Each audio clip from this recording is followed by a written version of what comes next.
যার জন্মের সময় কোনো শখ বাজেনি, জন্ম থেকেই যে জ্যোতিষীর ছকে বন্দী, যার লগ্ন রাশি রাহু কেতুর দিশা খোঁজা হয়েছে না, তার নিজের জন্য নয়, তার পিতার জন্য, তার ভাইয়ের জন্য, তার স্বামীর জন্য, তার পুত্রের জন্য।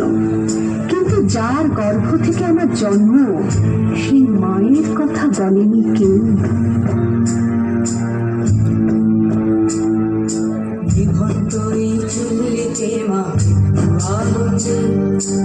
আর একটু কাল বেঁচেই থাকি বাঁচার আনন্দে, জীবন্ত এই চুল্লিতে মা আনন্দে।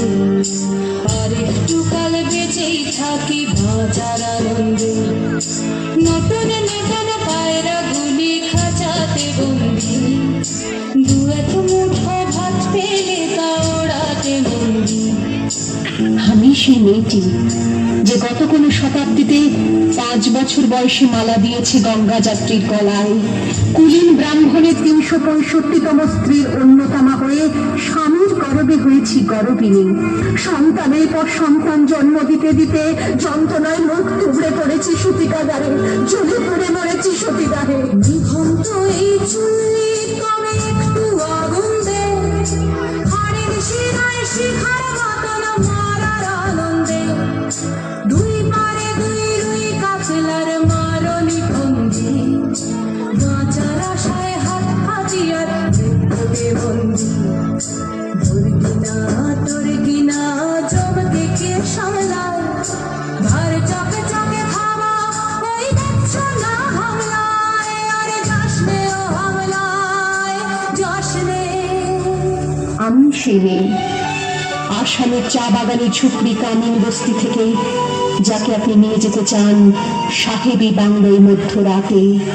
ফায়ার প্লেসের ঝলসে ওঠা আলোয় নদীর চোখে দেখতে চান যার অনাবৃত শরীর। আমি সেই মেয়ে, শোক নয়, লজ্জা নয়। এই রাজগৃহে দাঁড়িয়ে আমি জানলাম, প্রেম নয়, শ্রদ্ধা নয়, অধিকার নয়, নারী শুধু প্রয়োজনের। প্রতিকার চাইছি না, যা শুধু বিলাসের, সেই বস্ত্র ছিনিয়ে নেয় যদি কোনো দুঃশাসনী। আমি কাঁদছি না, চারপাশে ভাষণের বিনয় পশুদের উদ্যান নাচের ভঙ্গি আমি দেখছি না। মৃত্যু এলো, মৃত্যুর গান গা, মায়ের চোখে বাপের চোখে দু তিনটে গঙ্গা, দুর্বাচে তার রক্ত লেগে সহস্র সঙ্গী, জাগে ধাক ধাক যজ্ঞে ঢালে সহস্র বনঘি। ধনুত্তর নেই, আমি ফিরিয়ে আনছি আমার জন্মের স্মৃতি, যজ্ঞের আগুন। দ্রৌপদী নই, নই পাঞ্চালী, নই ভরত কুলবধূ, আমি কৃষ্ণা, যজ্ঞাগ্নি সম্ভূতা, শুধু নারী এক।